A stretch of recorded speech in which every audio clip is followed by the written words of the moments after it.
$10,000 sounds like one number, but it can mean two completely different lives. In one account, $10,000 is safety. In another account, $10,000 is a machine.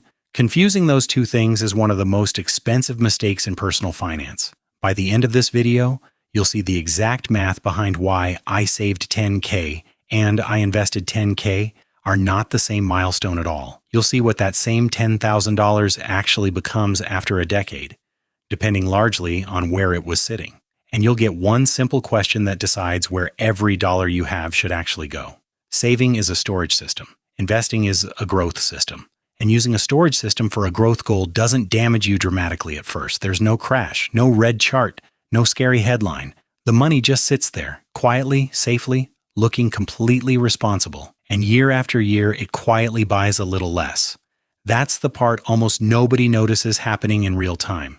Cash protects you from volatility. It does not protect you from inflation. Those are two entirely different kinds of risk. According to the Bureau of Labor Statistics, the Consumer Price Index rose 3.5% over the 12 months ending June 2026, the most recent official reading available.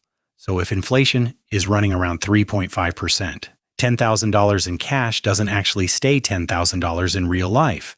It stays $10,000 on the screen, but the prices around it keep moving. Rent moves, groceries move, insurance moves, healthcare moves. The number in the account looks frozen. The world around that number is not frozen at all. At 3.5% inflation, $10,000 left sitting in cash for 10 years has the buying power of roughly $7,090 in today's terms.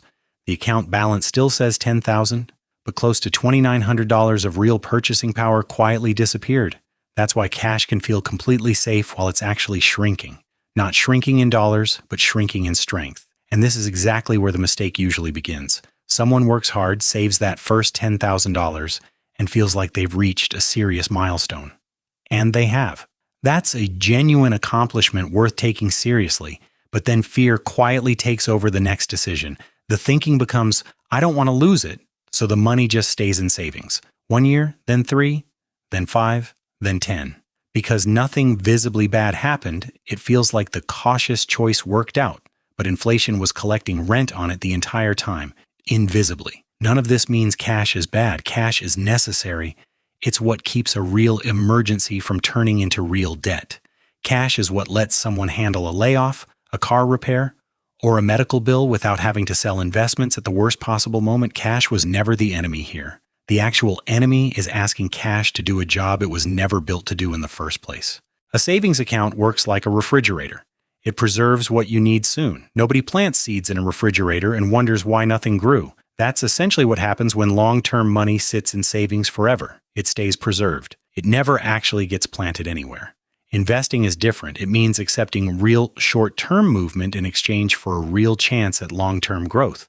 That trade matters because broad U.S. stock market investing has historically grown far faster than inflation over long stretches, even though the path there has been messy. Fidelity notes the S&P 500's average annual return has been about 10% since 1957, with a 30-year average of 10.4% from January 1996 through December 2025. That doesn't mean anyone should expect 10% every single year. Some years are brutal. Some are flat. Some feel almost irrationally good. Markets crash. Recoveries are uneven. Nobody can promise future returns with any real certainty. But the long-term distinction between the two systems is still very real. Cash is designed to hold its value for near-term needs. Investments are designed to grow value for long-term goals. Same $10,000, completely different job. If $10,000 sits in savings for 10 years while inflation averages 3.5%, its real buying power drifts down toward about $7,090.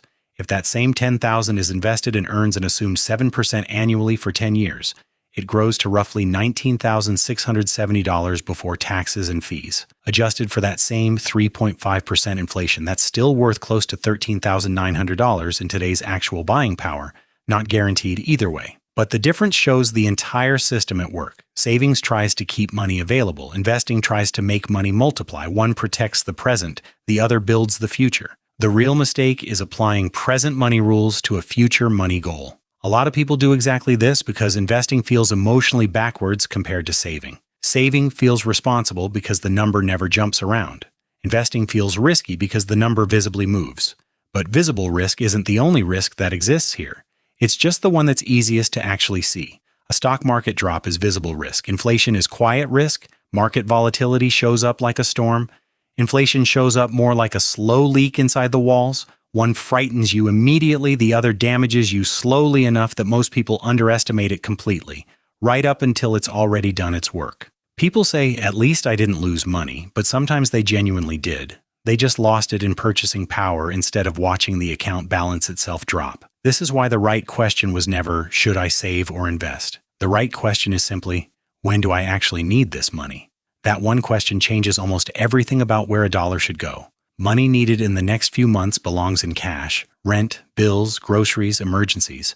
Money needed within the next 1 to 3 years usually belongs somewhere safe too. A house down payment, a car purchase, tuition, a wedding actually being planned. That money has a real date attached to it. Because the market does not care about anyone's calendar if a down payment is invested and the market drops right before closing. Recovery over time doesn't help when the seller needs payment now. That's specifically what savings is for. Savings buys certainty. But money not needed for 5, 10, 20, or 30 years has a different problem entirely. The danger there is no longer short-term volatility. The danger is that the money never grows enough to actually support the life it's meant to fund later. Retirement money shouldn't behave like grocery money. A college fund 15 years out shouldn't be treated the same as next month's rent payment. Long-term money needs a genuine chance to outrun inflation. That usually means investing, not gambling, not day trading, not guessing at the next hot stock, just investing.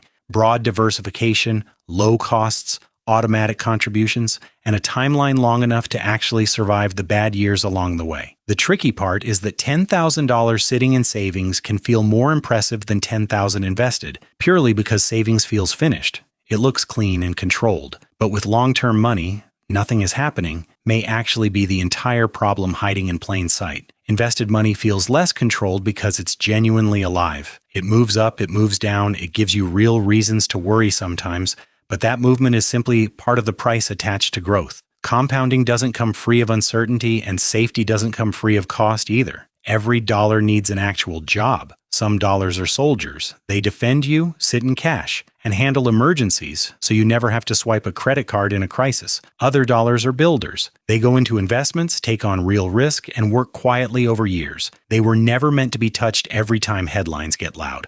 The real problem shows up when long-term dollars are forced to act like soldiers forever, protected, still, and waiting. And 10 years later, they realize it never actually built anything. The better framework is simple. First, build a real emergency fund, typically 1 to 3 months of essential expenses to start, growing toward 3 to 6 depending on your situation. Second, keep near-term goals in savings or somewhere similarly safe. If the money has a deadline attached to it, respect that deadline completely. Third, invest the money that has a genuinely long-time horizon. Retirement, long-term wealth, financial independence, where 5 years is the bare minimum and decades are considerably better. Fourth, stop comparing the two accounts as though they're doing the same job. An emergency fund isn't lazy just because it isn't growing fast.